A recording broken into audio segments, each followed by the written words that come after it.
we are gonna go over buyer forms. First form is just a reminder that this may be your initial form. If you do not already have a buyer agency agreement with a buyer, let's say somebody calls you and says, hey, I want to look at this property. And you say, okay, so you do like a one time, I'll show you one, and then we're signing a buyer agency agreement. This is like your one-time showing. This is the form that is required, either this form or a executed buyer agency agreement are required in order for you to cross the threshold to show that property. So this came from the NAR settlement that this is what we have to do. We have to have an agency agreement in place. This is a mini agency agreement to show the property. So again, who is the buyer? And then, of course, Keller Williams Central services provided. This can be for a one specific property, or you can also put the type of property and location. So residential property in or around Alamance County is sufficient for this, or surrounding counties, that sort of thing. Or for this form, you can put a specific property. We also have to disclose, if the buyer makes an offer, how much we expect to be paid. So this is where your 3% would go in there. It's also asking if the buyer has or has not signed a document with another real estate agent or firm to see a property. So just because they have doesn't mean that you can't show them. So they may have, they might have been looking at property at the coast and they signed an agreement with an agent at the coast. And you guys don't have a copy of this form, but so it's okay if they have signed another agreement. They're just disclosing to us that, and also who is the agent. We need to contact the agent in order to know, can we represent them? Because if that other agent put North Carolina on their buyer agency form, then we're gonna have to figure out how we can represent them here. Term of the agreement, this is how long. So again, this could be, I'm going to show you this one house, or we're in, these folks may be in town for the weekend. I'm going to show you houses over the weekend, and then it's done. So it's kind of like speed dating. So after the weekend, or after I've showed you this house, then we're going to have the conversation of, are we going to enter into a buyer agency agreement? So not intended for it to be for a long period of time. A fee for showing services. If in your business model you charge a fee for showing services, you would put what that amount is. If you do not, no fee is owed. Just check the box, no fee is owed. Dual agency, same thing here. We would like for them to allow us, so may act as a dual agent while providing showing services. That way you can show another Keller Williams listing. If they check may not act as a dual agent, just know Keller Williams Central listings are off limits. You can't even show them. Okay. Any questions on this form?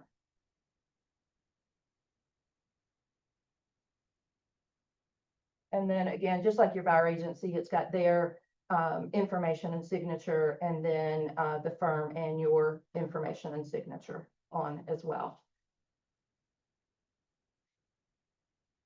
All right, no questions on that one. We're going to move on to this one will be quick. everybody, I think everybody's gotten the gist on this one. So, so working with real estate agents, disclosure for buyers. So buyer agency, what this is saying is that if you agree, the agent who gave you this form and the agent's firm would represent you as a buyer agent and be loyal to you. Okay, so we always want to check that one because that's the intent, right? Is to represent them. So then we talk about dual agency. Okay, now you're going to authorize the firm to act in a dual agency capacity so that I can show you other Keller Williams listings. Okay. Now we're going to check designated dual. So Mr. Buyer, what this means is, if I were to show you a Keller Williams listing and you wanted to make an offer on it and you wanted my exclusive representation, I would then go into designated dual agency, which means I don't disclose any confidential information about you to my coworker in the office. Everything is confidential between you and I. So people get very confused over dual agency and designated dual agency.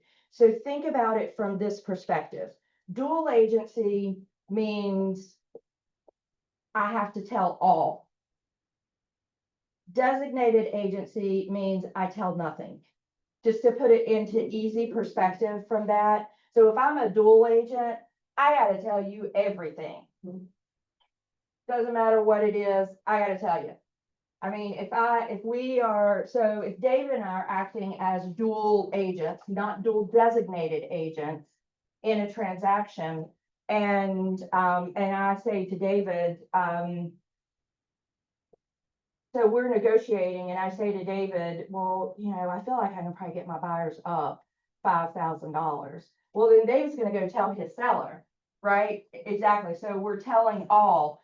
If I'm in a designated dual agency and David says, hey, you think you can get your buyers up any? I'm like, David, I don't know. And I can't tell you if I did know. Yes. So, so the difference there between where the fiduciary responsibility changes between dual and designated dual. So we want to check those three. We are not going to check the last one because that says the agent who gave you this form may assist in your purchase, but will not be representing you and has no loyalty to you. The agent represents the seller. So we don't check that one because if we're going into a buyer agency with them, then they're not an unrepresented buyer. This form, same form, is also used if you are working with an unrepresented buyer, which makes you a subagent of the seller. So you have a listing, somebody calls you off the sign. Sure, I'll show it to you. And they say, we want to make an offer. Well, okay, hold on. Are you working with a real estate agent? No, we don't have an agent. Do you need an agent? Do you want an agent? If they say we're first time home buyers, let me get you an agent. They have to have, you can't be a subagent of the seller or a dual agent for someone that is a first time home buyer. They have to have exclusive representation. So they say, you know what, your listing is for an investor. And then the investor's like, you know what, I mean, I close 20 of these every year. I just need for somebody to write paperwork up. Okay, great.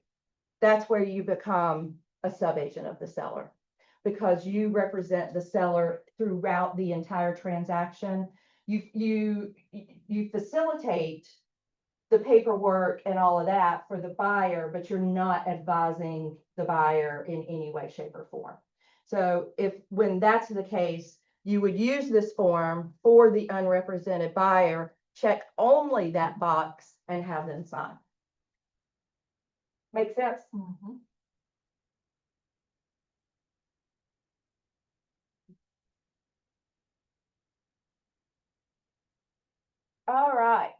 And that wouldn't be dual agency, right? At that. No, at that point? no, sub-agent of the seller means that you represent the seller and only the seller. Now, where it gets a little tricky is when you're filling out your paperwork, because you're gonna be the listing agent and you're gonna be the selling agent.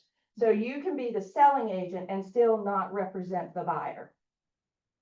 And you can be the selling agent and still be compensated as the selling agent based on what the listing agreement was, what that compensation was to the selling agent, because it says selling and or sub-agent of seller. So you have a listing, it's a 5% listing. I prefer the number 6, but I'm seeing a whole lot of 5s, so I'm just gonna go with the 5 here for a second.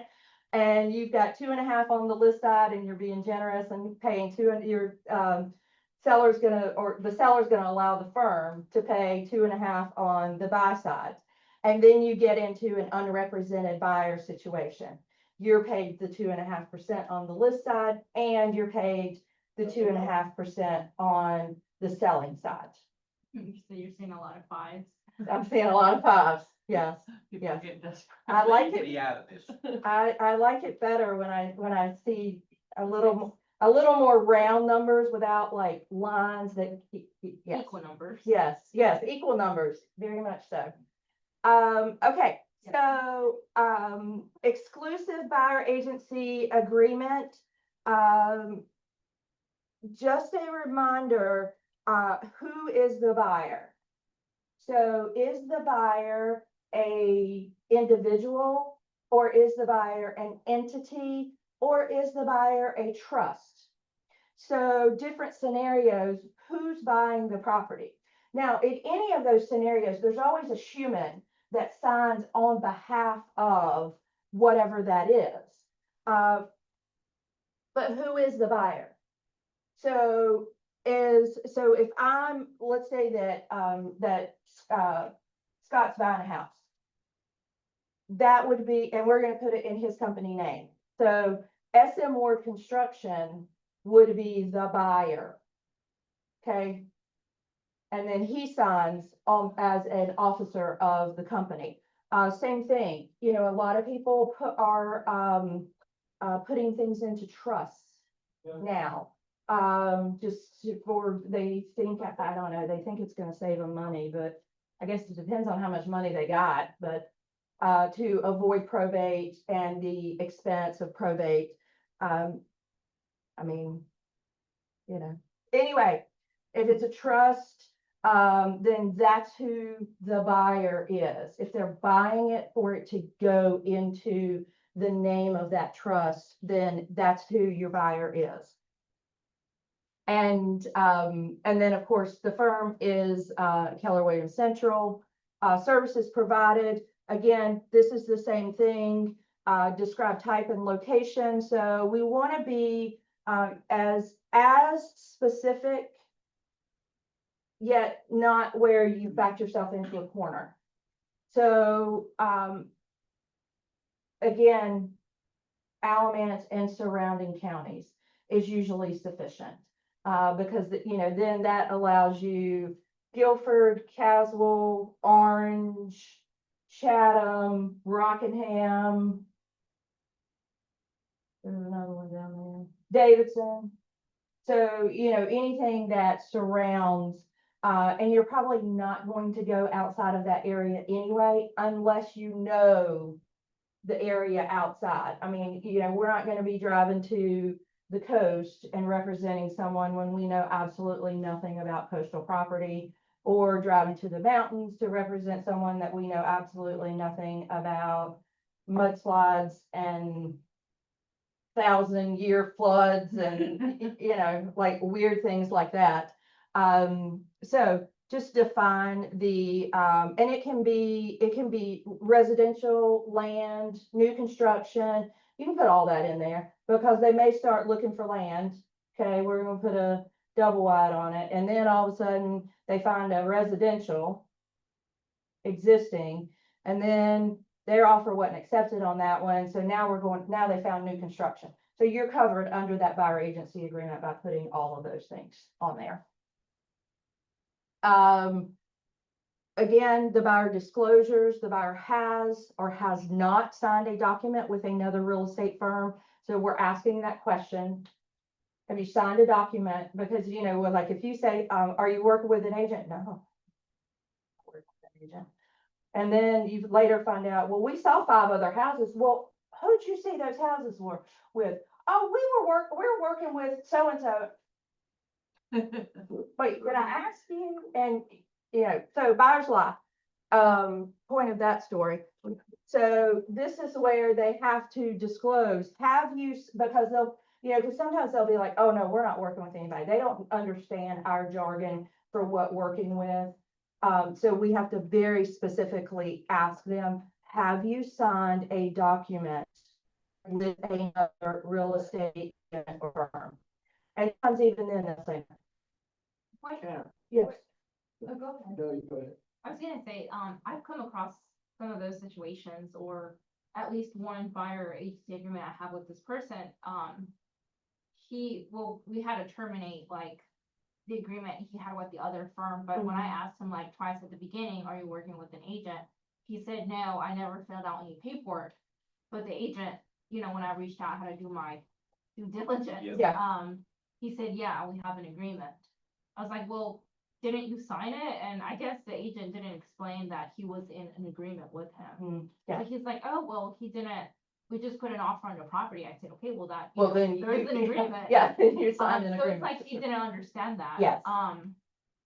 But yeah, I have a situation like that. And then this one person recently said, well, if he called me like yesterday and he's like, if you can get me the house, he said, I'm not gonna sit here and wait for an agent to find property. Like if any agent can find me the property that I want, I'm gonna go with that agent. Mhm. I'm like, okay, well, it may sound like he wants some sort of like, what is it called? The exclusive, Non-exclusive. non-exclusive. Yes, yeah. I said, so do you have, because I asked him, I was like, do you have some sort of agreement? He said, no, I don't have an agreement with anybody.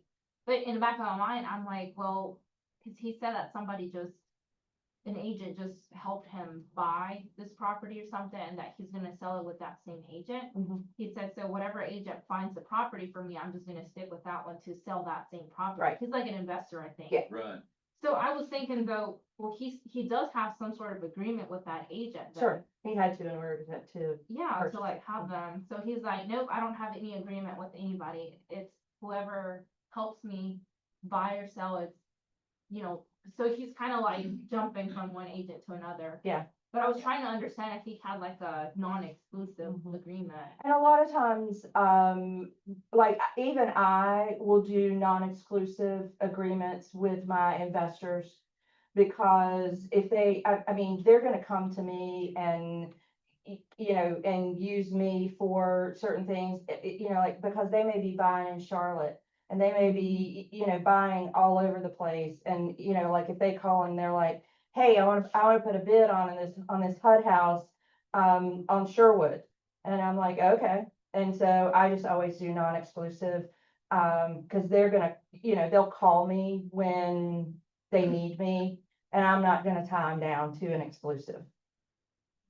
So, investors, it's a little bit different.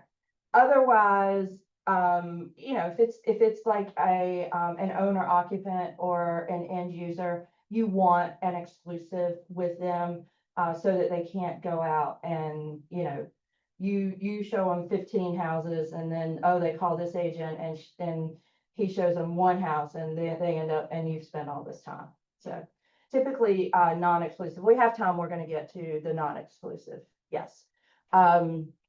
What the differences are, and we'll talk a little bit more about when you might want to use it. Kevin? She pretty much covered most of it. But to take off a little bit on what she said, you asked the buyer, have you signed anything with, are you working with another agent? Have you signed an agreement? Yeah, but it was a long time ago. I guess there's no procuring cause there. Or you know, we haven't stayed in contact, it's been a couple of months, don't worry about it. Yeah, well, we Where do, do I go from yeah, there? we do have Do I to, get a copy of it? Do I ask them to provide? yes, a so copy? we do have to worry about it, and that's what the next statement says. If the buyer has signed a document with another agent, buyer agrees to give firm the agent's contact information so we can confirm the ability to be able to represent them. So if they say, well, yes, but that was like 2 or 3 months ago. Well, you don't know how long that agreement was for. So, okay, that's great. I'm happy to work with you and I look forward to us finding you a property. I just need to know the name of the agent that you signed the paperwork with. And they're probably gonna say, well, I don't know, I don't remember their name. Okay, well, you know, did they send it to you digitally to sign? Oh, yeah, they did. Okay, well, let's go back to your email because there is anything that, whether it's .loop, whether it's DocuSign, there's a record of you signing that, and it's going to have that agent's information and firm information on there. So the response is, I don't remember, I can't find it, it was a long time ago, don't worry about it. Now, they move on with you, just for argument's sake. Where does that leave, is the buyer that's in jeopardy of paying a double commission at that point? No, because, you know, at that point in time, that's where you get into procuring costs of, the definition of when the fee is earned. And so they're working with you now. Specifics. Yeah, you showed them this property and they wanted to write an offer on it. Offer was accepted. They go to closing. You know, agent that hasn't been around for 3 or 4 months comes, you know, pops out of the woodwork and says, well, wait, those were my buyers. Well, okay, they said you abandoned them. And you aren't the procuring cause. So, you know, that would have to be proven. The other thing that you can do is, and we don't want to advise or tell a buyer to terminate a agency relationship with another agent, not really within the code of ethics. But we could say, you know, hey, I recommend that if you no longer want to work with the agent, I recommend that you have a conversation with the agent to, you know, just let them know that you would like to not work with them anymore, and they will send you a termination. So I don't see, it's all about my word drop. I didn't say have them send you a termination, but I'm giving them the lingo by saying, have a conversation with them, let them know that you no longer want to work with them, and they will send you a termination to sign that cues them to ask for that To what to termination. do. Yeah. But that's at the other agent's discretion. As to whether to release them of that. I mean, it is, but yeah, I mean, it is technically. But I mean, what's the valid point that the agent's gonna make that they're not gonna let them out of the agency relationship? We haven't heard from you in 3 months. You know, if I'm the, Said the same. right, I mean, if I'm the consumer, I'm like, well, we just thought you didn't wanna work with us anymore, and so we had to move on. Other cases. Yeah. The agents can say, take them. Well, sometimes, yes, They're well. all yours. Mhm, mhm. Please take. Mhm. Yes, absolutely. Okay, so, is or is not working with a relocation company. We just need to know if they're working with a relocation company because it gets very different. If they are working with a relocation company, we have to make sure, number one, we have to make sure that the relocation company is going to compensate us.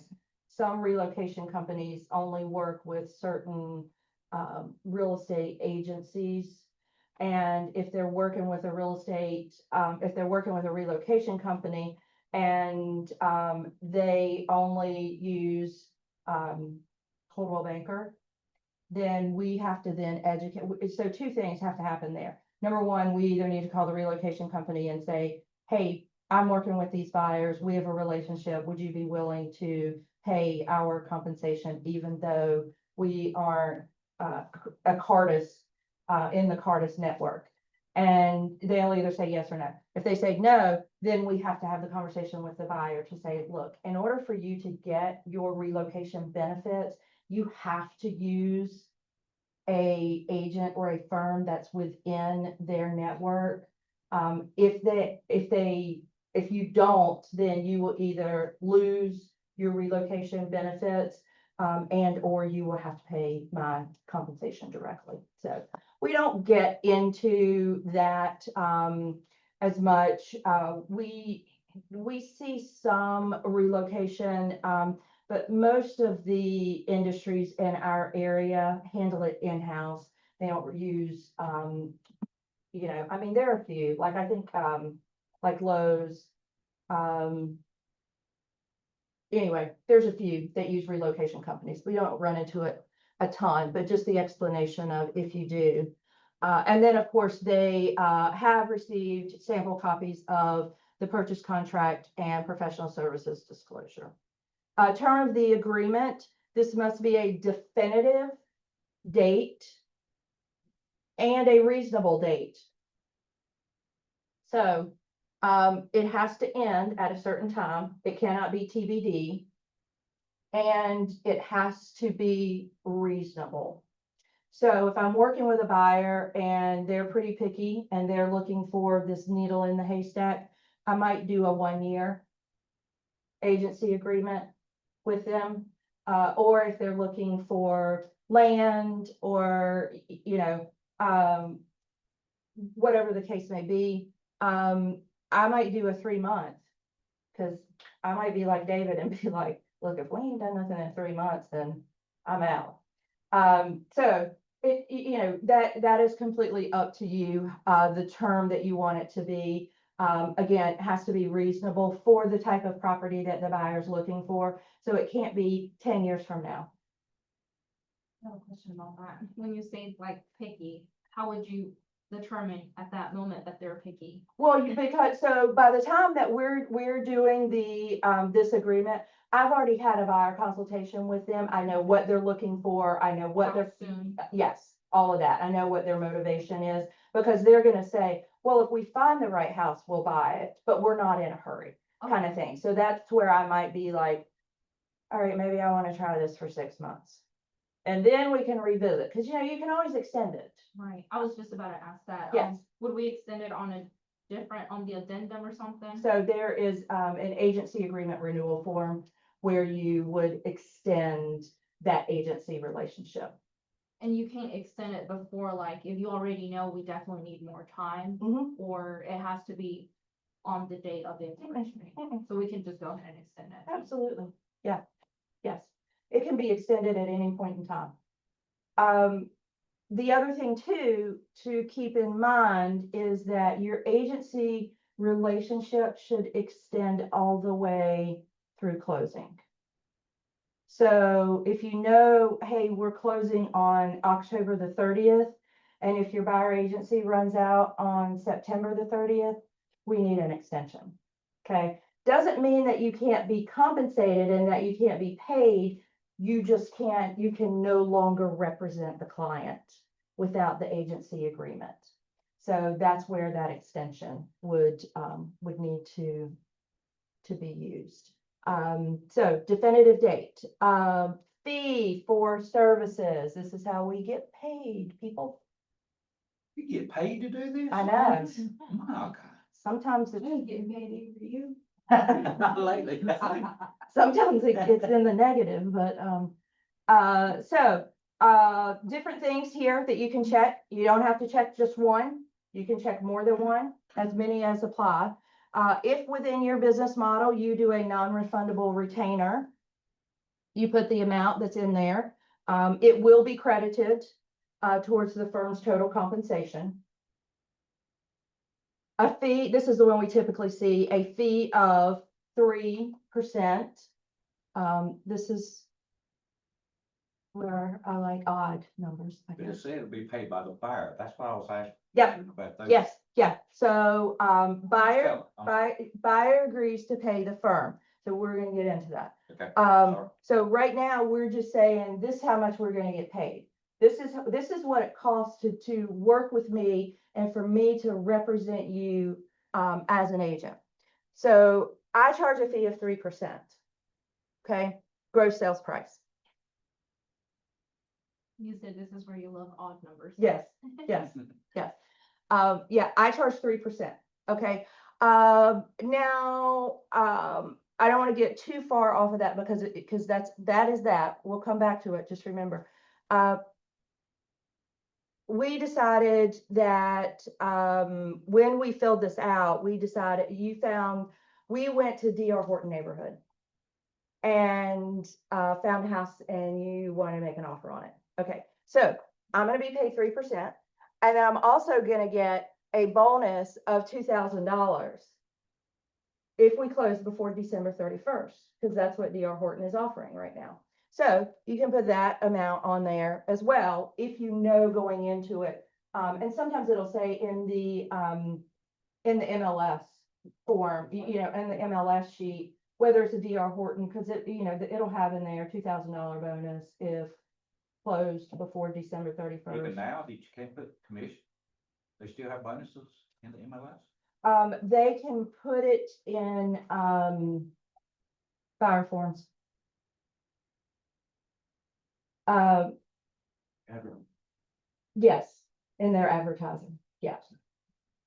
Yes, Now, if you don't know about the bonus, while you sign this, you can go. there's a back form to- that you can add Okay, later. sorry. No, that's okay. Can I ask- There's always a form. There's a form for everything. Well, not everything, but pretty close. So typically a fee of 3%. Also, it might be a flat fee. So it might be that you called the listing agent and they said, yep, it's a flat fee of $2,000 or whatever the case may be. So you would just put that flat fee in there. And then other specific amounts. So other specific amount would be any additional charges that you may charge in your business model to a buyer client. So for example, there are some agents that charge a $75 transaction fee. There are some agents that charge $150 transaction fee. There are some agents that charge a $395 transaction fee. This is in addition to the compensation. So that's where other specific amounts would go. So this is not me, but I'm going to act like I'm the person that it's their business model. So within this person's business model, they expect to be paid on the buyer side because of their market, 2.5%. And then they have that one checked. And then they also have this one checked, $395 transaction fee that the buyer pays. Wow. Okay.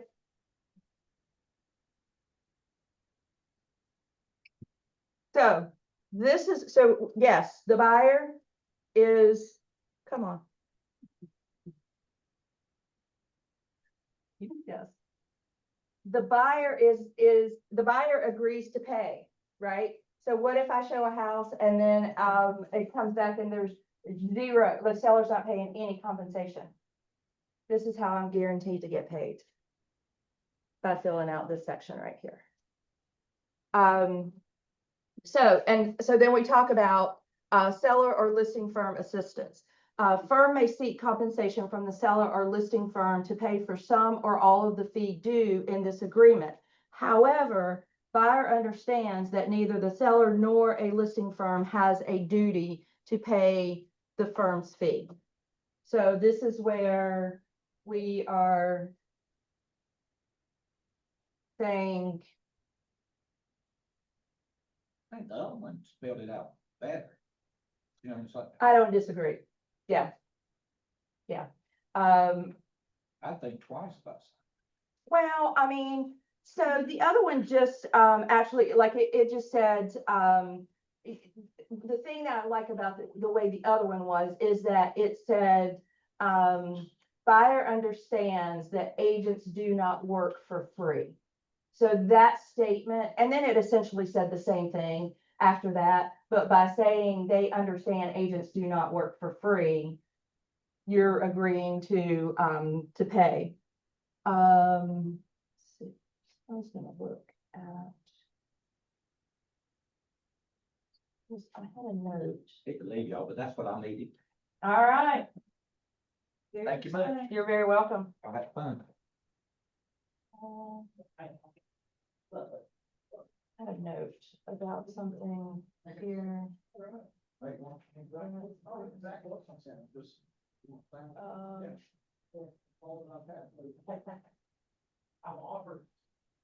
Okay, so, this is, so Kevin, this kind of goes back to your question. So they took this out, mutual termination required.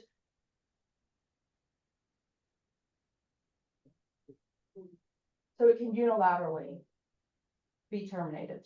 It's not on there. You're not gonna see it on there. It's only on my marked up version that, oh, you have, oh, that's right, you did. Yeah.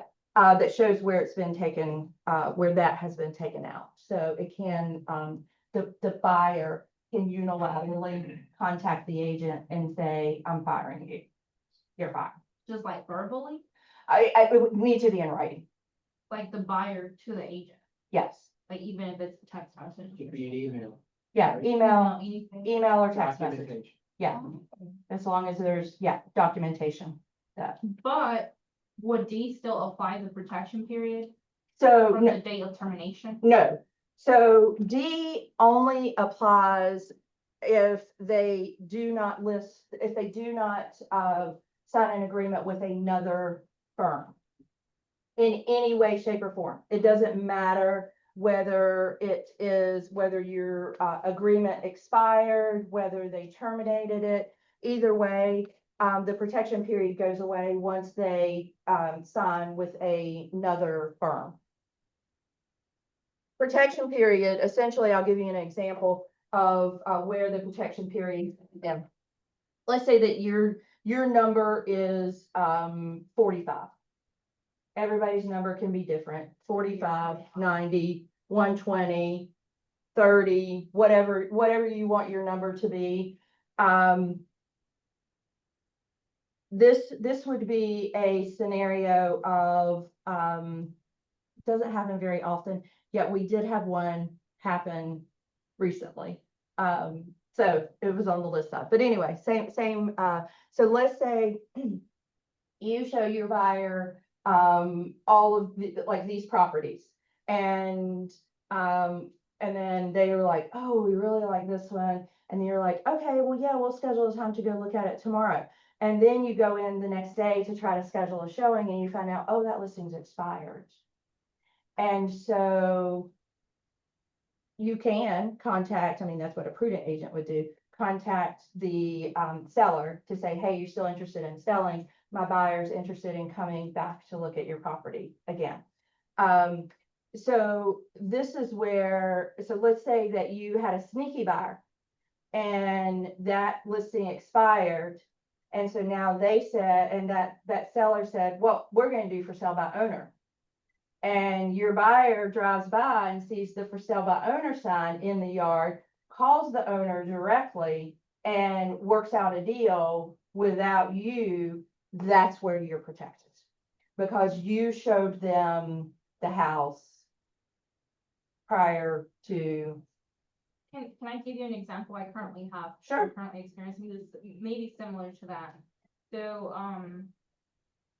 I have a, buyer agency with somebody, for land. So there was this agent, so he said that the buyer agency agreement had for commercial and for vacant land, right? Like the buyer agency agreement they had. This is for the buyer that he said he didn't know there was a buyer agency agreement in place. Okay. So I had to reach out to that agent at that time and be like, hey, do you have a buyer agency agreement with this person? And he said, I'm willing to terminate it if he's not going with this piece of property that I put 2 offers on for him. Right. He said, I'm willing to terminate it as long as it's for another piece of land.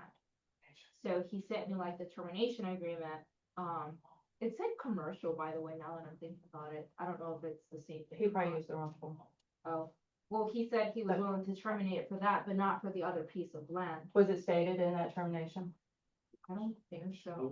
Yeah. I can't remember. I'll have to If look. they back. weren't, if they weren't excluded, So, but he said, if he's submitting an offer on this piece of land, I will not agree to terminate. So the buyer recently told me last week, he's like, hey, the land that I was interested initially is still available, apparently, he said. I think I wanna put an offer on that one again and see how that goes again. Okay. So I'm thinking, I don't know, because he said I'm not willing to terminate it. My question is, I don't know how long the protection period is on that agreement for him, if that makes sense. Yeah, well, it doesn't matter because on the termination, if he didn't exclude any properties, then it's free game. Now, you had a conversation with the agent around it. Um, If it were me and my buyer ended up buying that property that the agent had submitted an offer for previously, and mine got accepted and it went to close, out of courtesy, I would probably pay that agent a referral fee, just so they get something for the time. But I mean, technically, if that, Like, out of respect, should I mention anything to him, or should I just take the termination agreement he gave? Which was I think you just probably gotta wait. Wait. I think you don't have enough information right now. I mean, so the termination, what does the termination say? Does the termination exclude any properties? Hmm, I have to look back. I don't think it did, Cause cause I I think think, it was definitely the commercial one, cause that buyer was interested in commercial Right. or vacant land. Sure. But he said he was willing to do the termination agreement, but just not for that piece of land. well, that's what he said, but that's not what he did. Yeah, So two different things. Not the listing agent, is he? I mean, think about it. Is he the listing agent?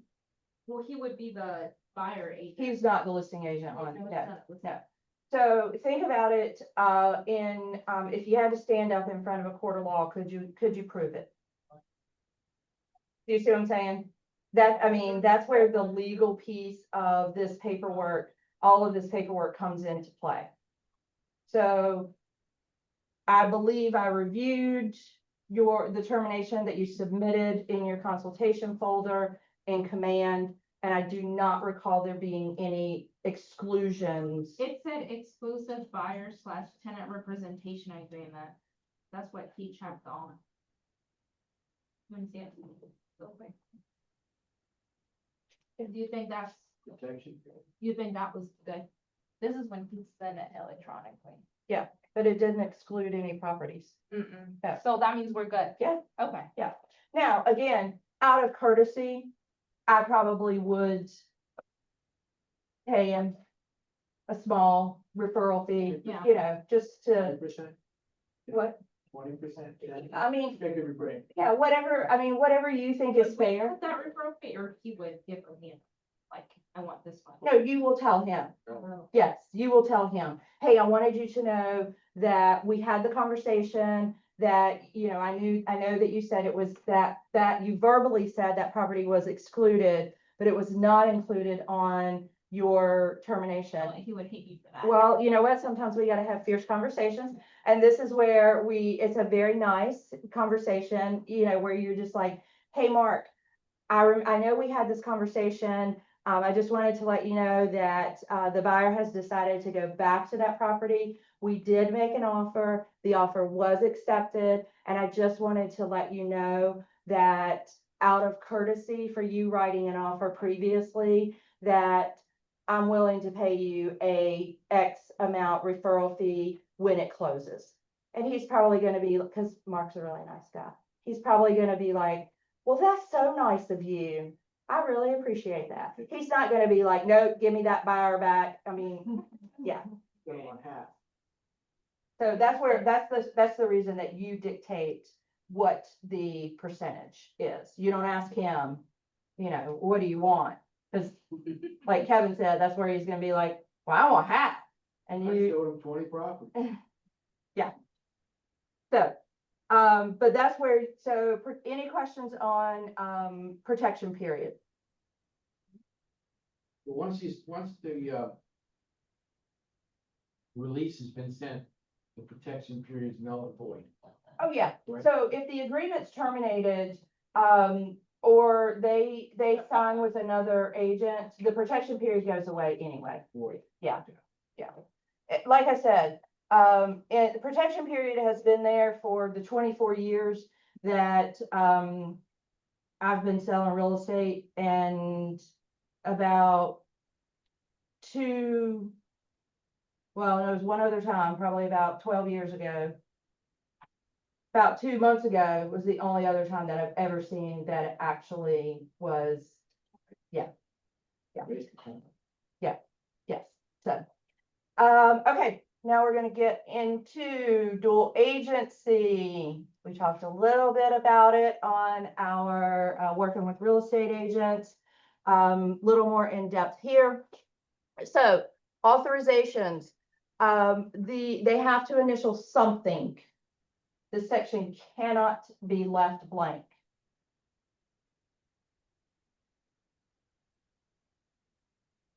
So again, when we're having the conversation, when we're going over the working with real estate agents, we want them to authorize us to act as a dual agent. Again, that allows you as the agent to show other Keller Williams properties. If they don't allow dual agency, then you cannot show any Keller Williams properties. Okay, so once they authorize that, now you have to pick one of these. If firm may act as a dual agent, then initial only one line below. So this is one of those questions where there could be more than one right answer, but let's pick the one that is the best right answer. Okay. So, buyer does authorize the same agent to represent both the buyer and the seller in dual agency. If you as an agent practice single agent, dual agency, it's fine. I know that's the look I get sometimes too, Joe. But there are some agents that do practice single agent, dual agency. And, as long as you're not a provisional broker, then you are allowed to do that.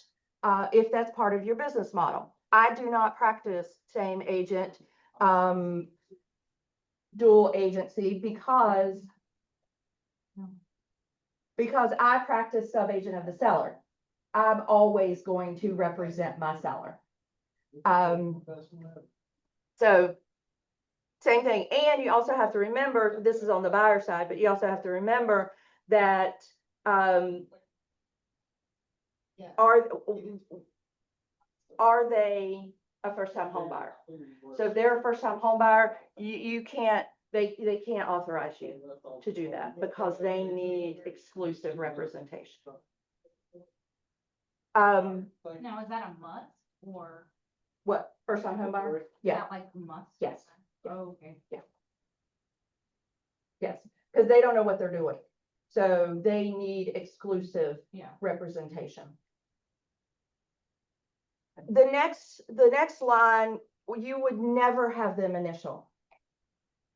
Because it makes no sense to me, I don't even know why they put it on there. I hope when they redo the forms, they take it off. Which line is it? Buyer does not authorize the same agent to represent both buyer and seller in dual agency. Could it be a right answer? Yes. They don't authorize them. Yet is the third one a better option? Because doesn't it say the same thing in the first sentence? Buyer does not authorize the same agent to represent both buyer and seller in dual agency and directs the firm to practice designated dual agency. So first one or third one? Second one makes no sense.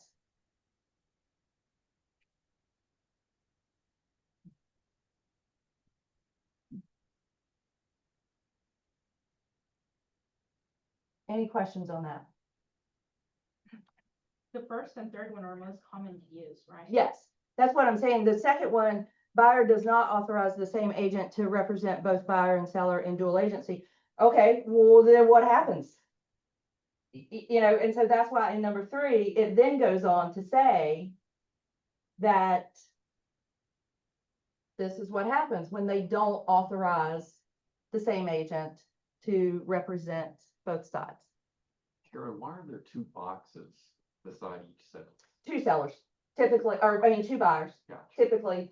And so, yeah, so it's, would be buyer number one, buyer number two. Yeah. Same thing on like lead-based paint, and same thing on the bottom. There's, you're always gonna have two. You may not always have two buyers, but there's two, most of the time we see two buyers. Material facts, regardless of whether dual agency is authorized, firm must disclose any material facts to all parties in a transaction. This duty applies whether the firm is the buyer's exclusive agent or dual agent, including designated dual agent. So material facts must be disclosed. Bottom line on that. Always. Surveillance, photographs and video. So just a reminder for your buyer when you're going through this, that, hey, we're going to be going to other people's houses. We need to be aware that there may be cameras, surveillance, things like that. So we're not going to walk up to the Ring doorbell and be like, oh my God, their yard looks like crap. We're not going to do that in front of the Ring doorbell. Although they're not supposed to be recording audio. It's supposed to be video only, yet just make them aware. Same thing, like you don't know where the nanny cam might be hidden somewhere. What do you say, nanny cam? Well, so like the hidden camera that they, like when they have a nanny that comes and watches the baby. So, there's like a hidden camera in the baby's room to watch the nanny to make sure that that the nanny's taking care of the. Too guilty. Because I don't have hidden cameras at home. Girl, but- you've got a camera in every place in your house. Amanda, you're not supposed to say that. Don't tell her.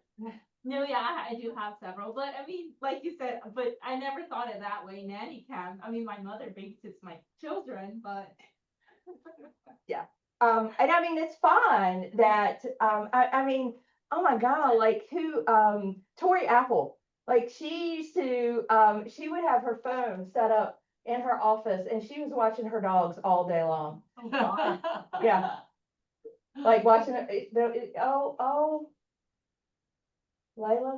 decided to get up and, I mean, like, it was just like, she just checking, making sure her, like, kind of like making sure your kids are okay. She's checking sure, make sure her dog kids are okay. Having cameras around the house for crazy people only. I wonder. Oh, I mean, there's, Because even family members are like, Jessica, you have cameras everywhere. Like, yeah. But I mean, it's inside the house too. but yeah, They well, think I'm crazy for that. no, I mean, hey, that's. you Not in the bathroom though, for sure not. Okay, So, all right, yeah, well, so just a reminder that, we may be on camera, hidden or obvious camera. I mean, like, there's some here in the office on some of the hallways.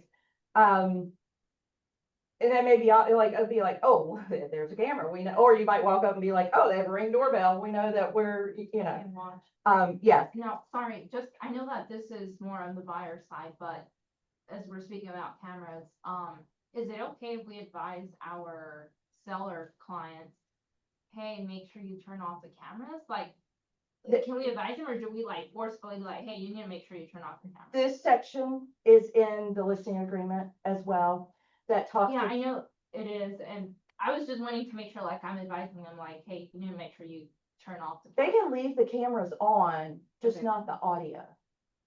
But who knows that, whether it is. or Right, not. exactly. So- Yes. And that's why on the buyer side, that's why we're talking about, Yeah, I told them, make sure you don't say anything Yeah, that we're they're gonna- gonna use against you yeah, or, we're- you yeah, know. we're not gonna talk about any of that. Right. Yes, so, other professional advice, this is where, what are we? We are real estate professionals. We are not attorneys, we are not home inspectors, we are not pest inspectors, we are not accountants, we are We're electricians, Not- contractors. lenders, we're not a surveyor, we're not any of those things. we can facilitate the buyer, connecting the buyer to those services, but we do not answer questions. So in other words, like, don't go sticking your head underneath the crawl space and be like, oh my God, it looks like mold in there. No, we are not an expert on that to be able to, oh, that crack. I don't think that's a structural crack at all. That's probably just, no. Let because sure enough, then they're gonna come back and they're gonna be like, well, Jessica said that was not a structural crack and, then our foundation fell in. So that's where we just want to make sure that we are giving professional advice within our lane. So stay in our lane and refer out to others outside of our expertise. How many of you guys have been underneath the crawl space? Like, I think you answered the question, we're not supposed to, right? I feel like I'm like required to do that. Am I supposed to? I have never been in my own I mean, crawl space. that's why I'm fear of others. Claustrophobic, not happening. Yeah. Now, I will tell you, I will open the door and look in there just so I can be like, okay, there's not 5 inches of standing water in here, or there is, or it has a vapor barrier or something like that, but I am not going through the threshold of that door at all. I've heard some agents do that, and Oh, I yeah. think that's great. They're going above and beyond, but. That's all on, that's all on them. Girl, I got boots in the car, I get down dirty. Oh, you hear that? Someone's got Do to you give, when someone asks for Above a and beyond. specific vendor, be it plumber, electrician, inspector, do you give multiple choices? So, for I me, know I do. Yeah, Give, so- then I wanted to say I steered. for me, it depends. So if we're talking about home inspector, these are my top 3 home inspectors that I use. Pick which one you want to use. This is who I recommend. This is who I typically use for pest inspection. When it comes down to some other things, then I might be like, here's my plumber that I use all the time. I might not give them 5 other plumbers' names because I only use this one plumber. So this is the only one that I can vouch for. But I might say, or you could call John's Plumbing or Google plumbers and, whatever. This is the one that I use. They can still, ultimately their choice. That's why we use the professional services disclosure that we're going to talk about here in just a bit. Inspection costs. Buyer must pay for all inspection costs and other professional services related to purchasing a property. This duty to pay will apply regardless of whether the buyer closes on the property or not. So buyer has a home inspection and then they terminate the contract. They still got to pay the home inspector. It's gotten better now. It used to be a big issue. But now the home inspectors got smart and they make you pay for them before they'll release them to you.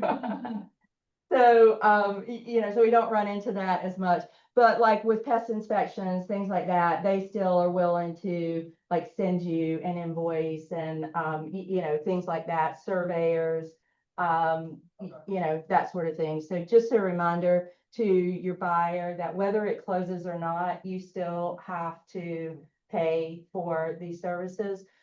Keep this in mind as well whenever the home inspection comes back and it says, recommend licensed plumber review, recommend licensed electrician review, recommend licensed HVAC contractor review, recommend licensed roofer review. When it says all of those things, then the buyer can't say, well, we want the seller to do that. No, those are your inspections. Remember we talked about any of the inspections that you do were going to be at your expense. There it is. But isn't that within the negotiation where the negotiation falls, like goes in place when the inspection comes back? You can ask. Seller's not, number one, the seller's not obligated. But secondly, I'm setting the expectation with my buyer that any inspections that we do are at our expense. So if we have to do additional inspections, then just know that there's gonna be additional expense. Okay, oh, well, I was talking more as in, like, the repairs once after. Oh, yeah, so repairs different from inspection. Okay. Yes, yeah. But you know, so if the inspector comes back and says, you know, recommend HVAC, licensed HVAC inspector, then if your buyer wants to get a licensed HVAC inspector to come look at the HVAC unit, it's at the buyer expense, not at the seller expense. Okay.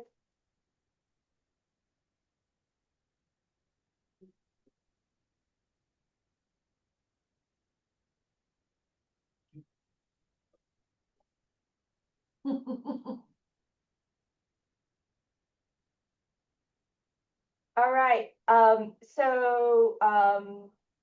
again, so we're at, if it's an entity buyer, this is where the LLC, corporation, trust, whatever, they sign as an entity buyer, but they sign as a human. So the name, this is who the buyer is, but they're signing as a human. So in the example that I gave, so with my husband, if I were representing him, he as the buyer would be SM Ward Construction, Inc. The seller, buy would be his name, president, and then he's gonna sign his name. I will tell you, you have to be careful with this in DocuSign, because DocuSign wants to automatically make the initials and the signature be that of the buyer. So if you have a trust or you have an entity or something like that, just be aware that you have to override the initials and signature in DocuSign for it to be those of the actual signor, not the name of the entity. And then, of course, it's not executed, it's not fully executed until we, as the firm, sign it. So firm, license number for the firm, your signature, and your license number as well.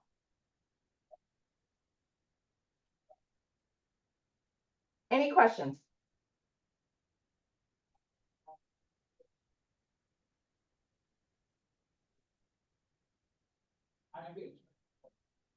Thank you for being here. Next week is, next week will be offer to purchase. It'll be, live streamed in here because I will be I'll be actually teaching the class in Hillsborough. If you want to come to Hillsborough, feel free to come to Hillsborough, check out the new office, or if you would rather come here, it will be live streamed on the TV here, or you can also plug into the Zoom link as well.